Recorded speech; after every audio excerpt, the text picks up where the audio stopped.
It's 10 a.m. on WKYT Midmorning. Cleanup at the Bluegrass Stockyards is now underway, and this morning the owners are talking about their plans to finally rebuild. We're tracking a crime alert in Lexington after a robbery at a fast food store. And it wasn't the big game, but Jordan Smith still found a way to get some national attention during the Super Bowl weekend.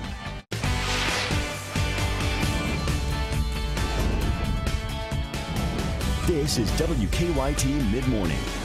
Good morning. Welcome in. Great to have you on WKYT. I'm Bill Bryant. And I'm Barbara Bailey. Glad you're along. Not the prettiest day that we've seen. In fact, it's the first of what looks to be several days with a pretty good chance of snow around the region. And we want to check in. Meteorologist Micah Harris is talking some timing on this first alert severe weather day. Yeah, over toward the western zones where we're seeing in between 75 and 65. Anderson County go down 27 and 127. Those are areas where we're seeing a batch of a wintry mix. Another one, yeah, you're going to hear me say that a lot the next several days. But this batch has not only a little bit of rain in it, but also some huge snowflakes. Seeing pictures there on Twitter and on Facebook of you guys sending that in.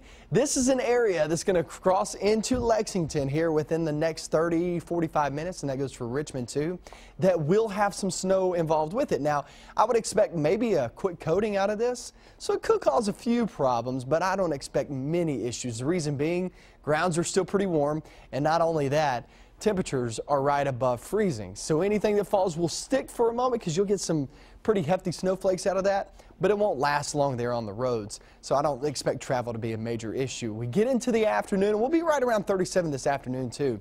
That mix transitions not just into some snowflakes here and there, but everybody will start seeing snow later on this evening and into the night. I believe that's when we start seeing some problems. I'll get into that in your forecast and talk about tomorrow morning, how that's going to affect your kids going to school coming up. Okay, see you in a bit then. We thank you, Micah. And more than a week after it was destroyed in that massive fire, the cleanup is underway this morning at Bluegrass Stockyards. The business was destroyed last weekend in one of the largest fires ever in Lexington.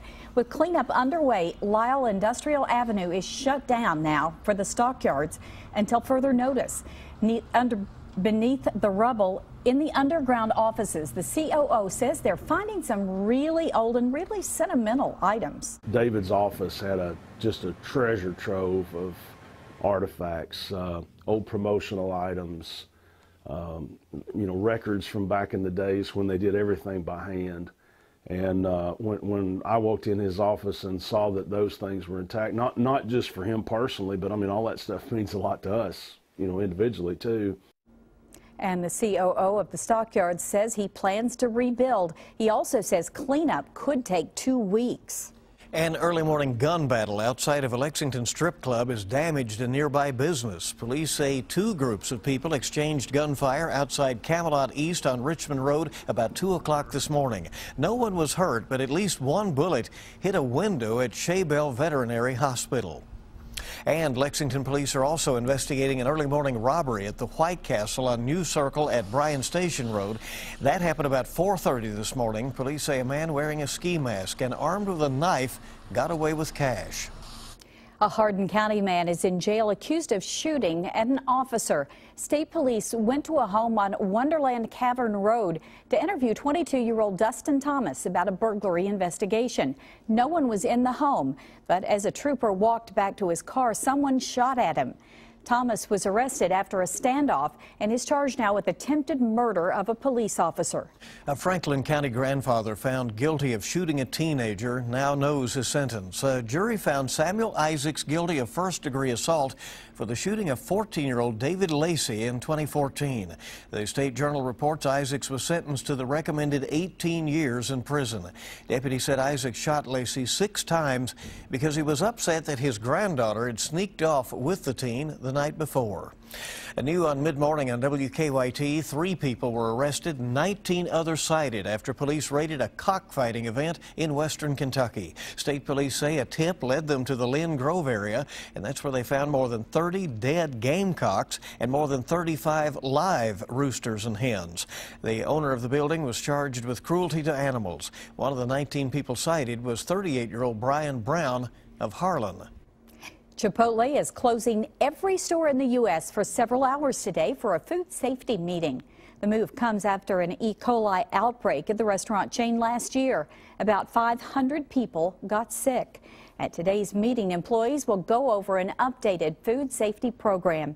In Lexington, all Chipotle restaurants will be closed until 3 o'clock this afternoon. Well, presidential candidates are making a final push before tomorrow's New Hampshire primary. Time is running out. The candidates are making their pitches ahead of the first-in-the-nation primary.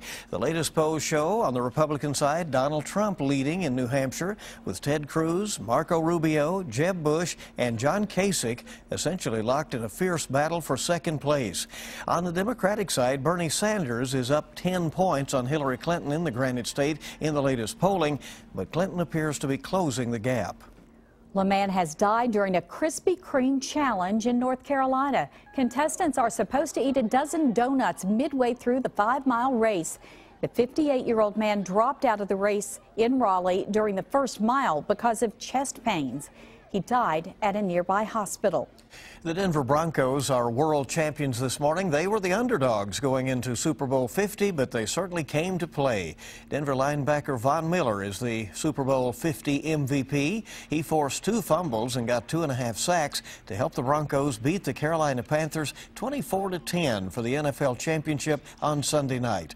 Broncos quarterback Peyton Manning picked up a second Super Bowl win. He said he'll spend a few days with his family before he decides if he will retire, which is much speculated about, talked about, so we'll see. Certainly would be the way to end it all, wouldn't it? Right. Out on a high note. Very high, yes.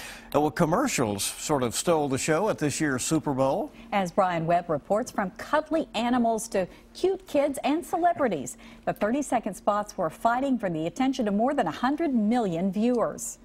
Thank you. Hey! The first votes are in for this year's best and worst Super Bowl commercials seen by millions around the world. At the top of the list, Hyundai's First Date spot, starring comedian Kevin Hart, voted most popular on USA Today's ad meter. It was followed by a Heinz commercial with wiener dogs galloping toward mustard and ketchup to the tune of a sappy 1970s love song. I know. And then an ultrasound baby who can't wait to get its hands on some Doritos. A 30-second Super Bowl spot in 2016 fetched up to $5 million. The average cost of an ad over the last 10 years has increased by 75%.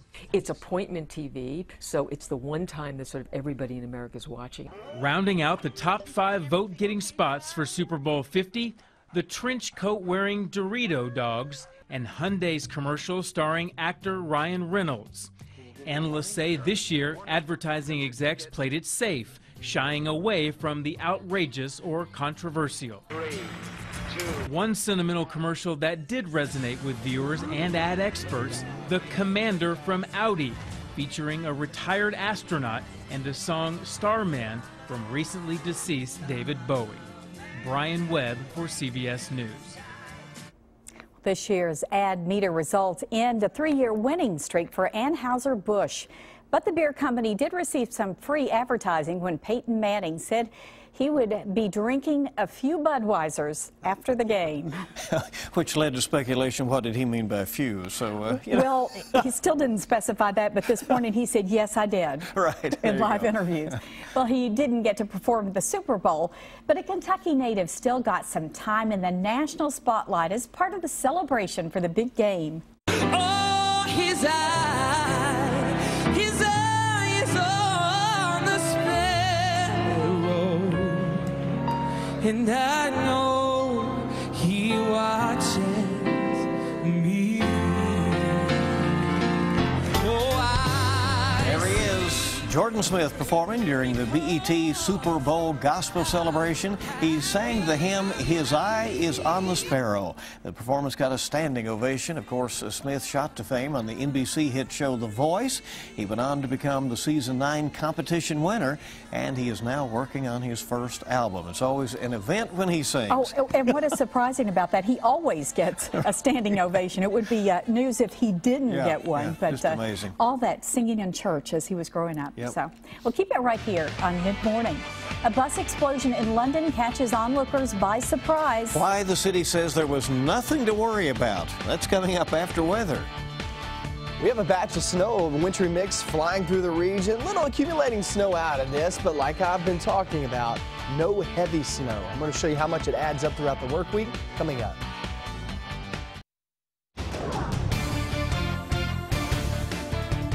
Well, we have a batch of wintry mix sliding through the western zones, heading towards 75.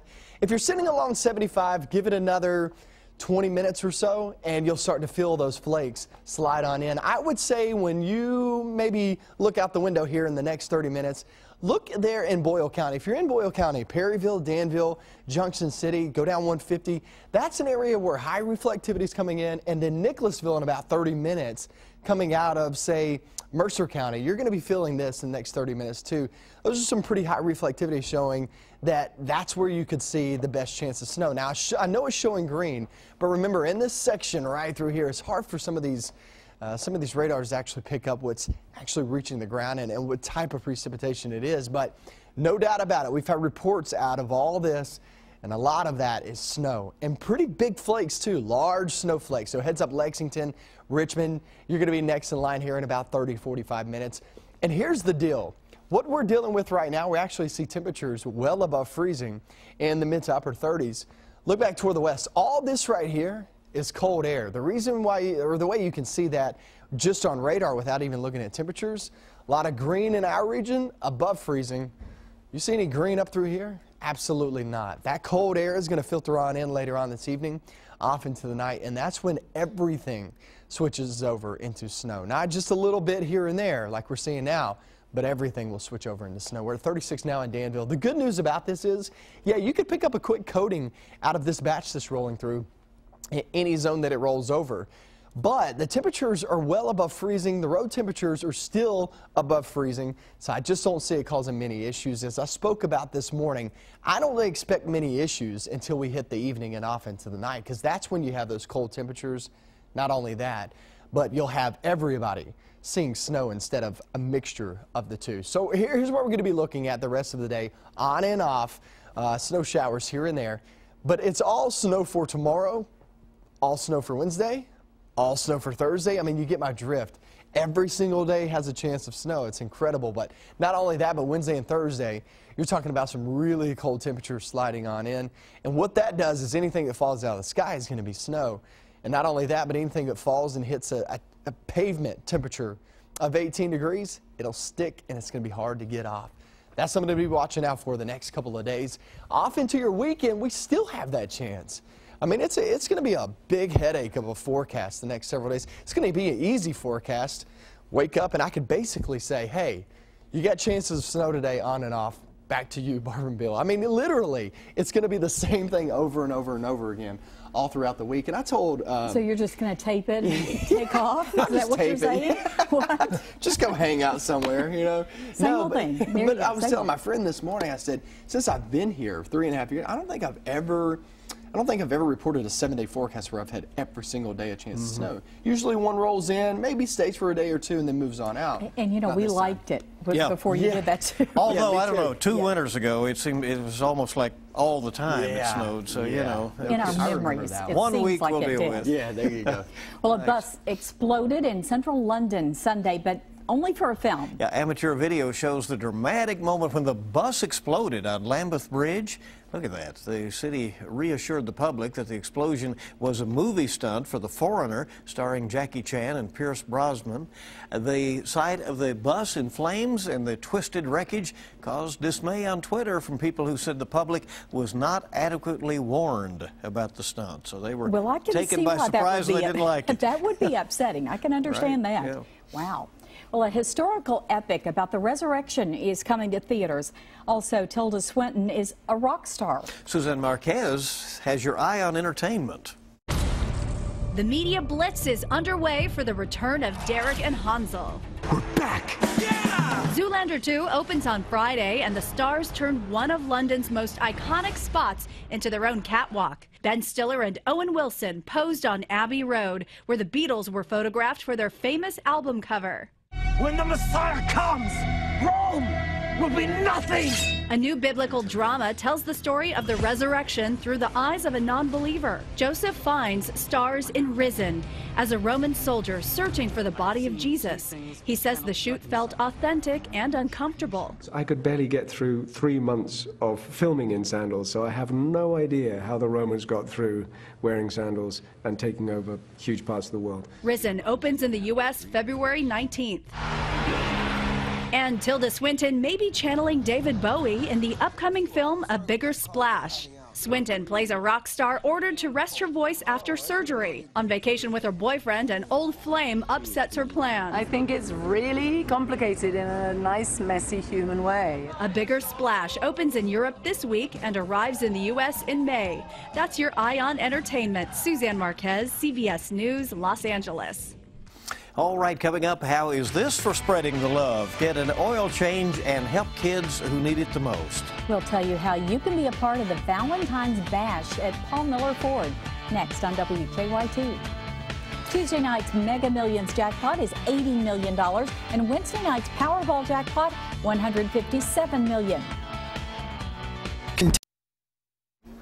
Welcome back, and we're glad you're with us. Here on WKYT at Mid-Morning, you can share the love and help children here in our community as well, simply by getting an oil change. Sounds really easy, doesn't it? We're joined by Taylor Watson and David Wilson with Paul Miller Ford. Welcome. Glad to have you here. Great to be here. Thank you. Taylor, tell us about this. Paul Miller Ford sharing the love with oil changes. Absolutely, and test drives. So David will talk to you about the oil changes, but what I'm going to talk to you about is we're doing a test drive. If you come in, get your vehicle appraised, you'll see me in the service lounge.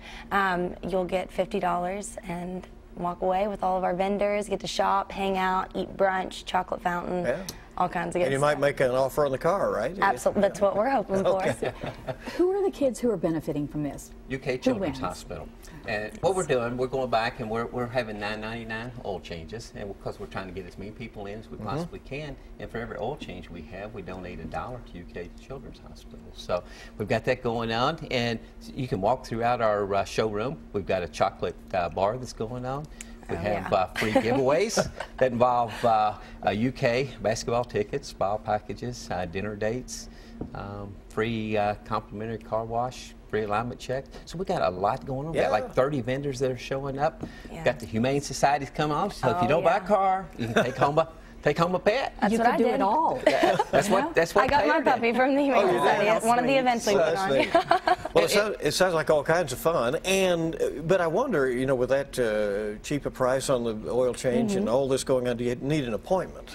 Well, we try to take people as they come. We do honor appointments, and but this is a special event. We expect a lot of people, and we just ask for a little patience. You know, it's $9.99 for a good cause, and we expect a lot of people to be there. Well, and it sounds like people will be entertained with all the vendors who are going to be there. Absolutely. Who else is going to be there? So we'll have the Humane Society. We'll have a bunch of different vendors that sell like Avon and Mary Kay, some jewelry vendors, purses, basically anything and everything for the last minute Valentine's Day shopper. All right. Sounds like it's been fun to put together, and it's coming up Thursday from 9 until 3 at Paul Miller Ford on New Circle Road. And remember, again, it benefits UK Children's Hospital, so that is very important as well. Thanks for coming. Thank you. Thank you so much. Good luck with it. Enjoy. Thank you. Well, keep it right here this mid-morning. Going to check in with the Mr. Food Test Kitchen next, see what is cooking up here early in the week. Back with that in a moment. We're glad you're with us today. In China, long noodles are eaten during the New Year to symbolize a wish for a long life. And to celebrate the Chinese New Year, today in the Mr. Food Test Kitchen, it's Lucky Chinese Noodles. In case you're not aware, today is the start of the Chinese New Year. It's a time-honored holiday that focuses on family, festivals, and food. One of the many traditions that takes place during this time is to decorate streets and homes with everything from red paper lanterns to cutouts that represent love and happiness. You see, red signifies good fortune. So let me share with you a recipe that very well may bring you prosperity and luck. Here's what we do. After cooking some spaghetti till it's al dente, we drain it like normal. While that sits for a sec, in the same pot, we saute some thinly sliced carrots and minced garlic in a bit of oil. Once tender, we add some soy sauce, hoisin sauce, which we can find in our market's ethnic aisle, a bit of salt and pepper, and some scallions. After this heats up, we'll add the pasta back to the pot, and in minutes, it's ready to serve. And if you want, you could even add some cooked shrimp or chicken to make it an all-in-one meal. When you serve this during the Chinese New Year, or any time of year, are you ever in for a simple yet tasty treat? I do hope you'll go online and get the recipe for our lucky Chinese noodles, just in time to make this your lucky day. Rumor has it, the longer the noodle, the more prosperous the year. I'm Howard in the Mr. Food Test Kitchen, where today I'm in search of the longest noodle as a way to say, ooh, it's so good. Just like that, Mike. That's the way I do it at home, man. I bet you do. Yeah, that's the best. And then I get smacked by the wife. Right. Put that down. All right, here's what we're looking at the rest of the day. 37 degrees later on this afternoon. It's pretty much where it is right now. But you have a mix going on. Some of us are getting very large snowflakes. The reason being, because those temperatures are above freezing, you get the snowflakes, when they fall, they stick together and you get the large snowflakes. So we'll see that later on. I believe the accumulation that could cause some problems, it's actually later on this evening, off into night. All right. Through the next 7 days. We'll update you at noon, and we want to thank you for joining us at Mid-Morning.